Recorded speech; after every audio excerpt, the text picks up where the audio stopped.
अस्सलाम वालेकुम everyone, Mirza academy में आपको खुश आमदीद। आज हम लोग डो मेडिकल यूनिवर्सिटी का एमडी कैट 2022 का पेपर करने जा रहे हैं और इस वीडियो में हम इसका केमिस्ट्री का पोर्शन डिस्कस करेंगे। So let's start it. The first MCQ is in exothermic reaction by decreasing the temperature equilibrium constant.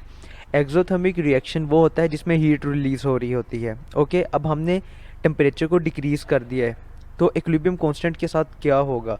तो इसमें इक्विलिब्रियम कांस्टेंट इंक्रीज हो जाएगा। Okay, so eta is the correct option. The next is viscosity is the measure of. Viscosity किसकी measurement होती है? It is the measure of the resistance in the flow of a liquid. So beta is the correct option.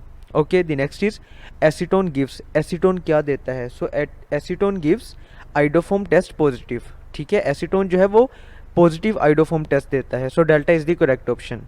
The next is the equation उन्होंने आपको दी हुई है where n is greater than 2 in the is the equation of H spectrum 4।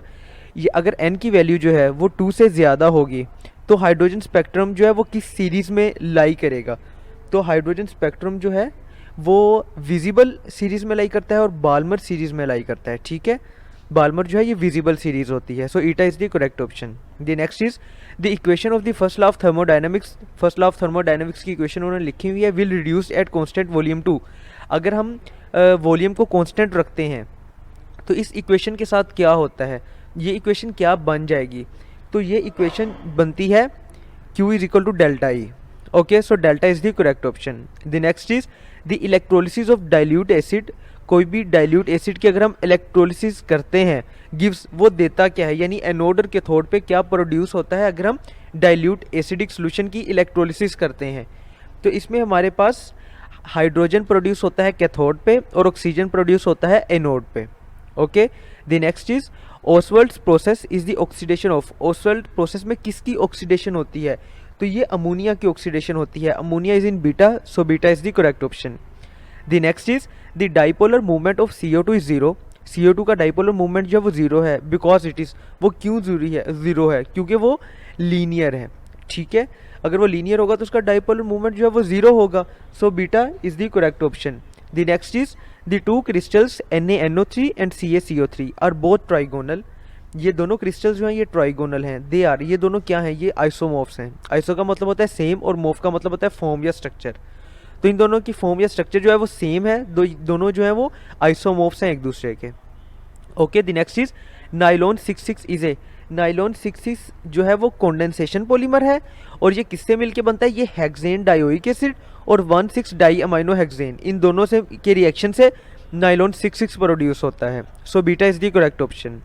The next is ethene H2C double bond CH2 has hybridisation of carbon. Ethene में जो carbon की hybridisation होती है वो होती है sp2। So eta is the correct option. The next is the kinetic molecular theory of gases explain. Gases की जो काइनेटिक मोलेकुलर थ्योरी है वो किस चीज़ को एक्सप्लेन करती है? तो वो एक्सप्लेन करती है गैसेस के बिहेवियर को। ठीक है, so Charlie is the correct option. The next is 2 chloropropane is heated with sodium metal, product is 2,3 dimethyl butane. Reaction is, ये कौन सा रिएक्शन है? इस रिएक्शन को हम क्या नाम देते हैं? तो इस रिएक्शन को कहा जाता है Wurtz reaction. So beta is the correct option. The next is at equilibrium in a reversible reaction. अच्छा, इक्विलिब्रियम पे क्या होता है? इक्विलिब्रियम पे दो चीज़ें आपने याद रखनी है। एक कि फॉरवर्ड रिएक्शन का रेट और बैकवर्ड रिएक्शन का रेट ये सेम होते हैं।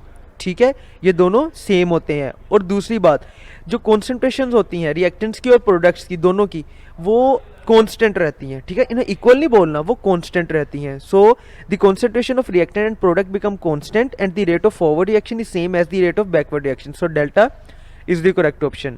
The next is rate of reaction increase by the addition of catalyst because. अच्छा, कैटलिस्ट क्या काम करता है? हमें पता है कि कैटलिस्ट जो है वो एक्टिवेशन एनर्जी को कम कर देता है, इस वजह से रिएक्शन जो है वो जल्दी चल पड़ता है। So activation of energy of activation decreases, Charlie is the correct option. The next is reaction H2 plus Cl2 after reaction to HCl is it's a zero order reaction। ठीक है, so eta is the correct option. The next is the comparison of rate of diffusion of H2 and O2 is in the ratio of, ये इनकी ratio जो बनती है वो बनती है 4:1। Okay, so delta is the correct option. The next is ग्रिग्नाट reagent, for example methyl magnesium halide reacting with methyl halide. Okay, the product इसमें क्या बनती है? तो इस रिएक्शन में जो प्रोडक्ट बनती है वो बनती है ethene. So eta is the correct option. The next is HOOC COOH has eupic name. इसका eupic name क्या बनता है?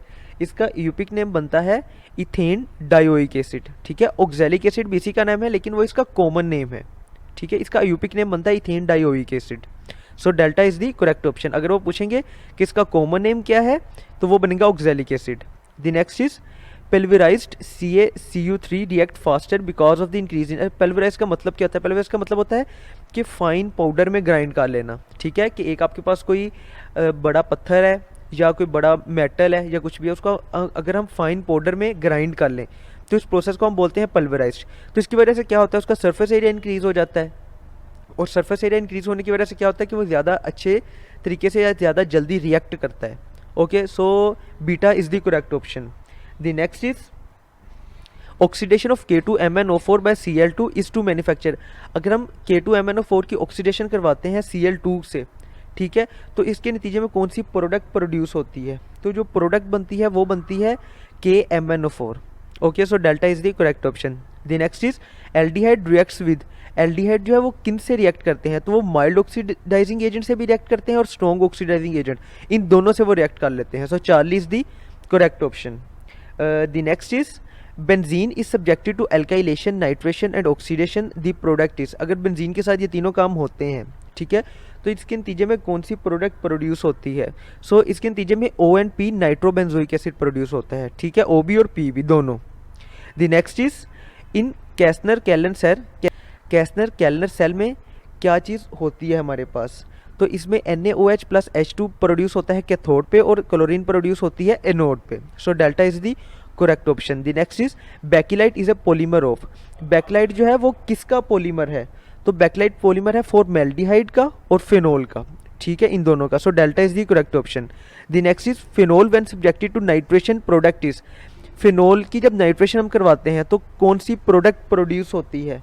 तो हमारे पास O नाइट्रोफिनोल और P नाइट्रोफिनोल ये दोनों प्रोड्यूस होते हैं। Okay, so delta is the correct option.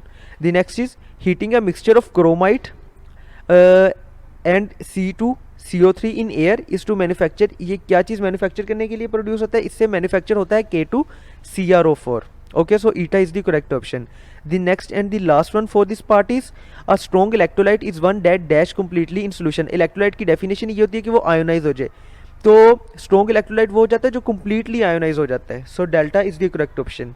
Let's end here. If you have any question, any query, you can ask in the comment section. Thank you.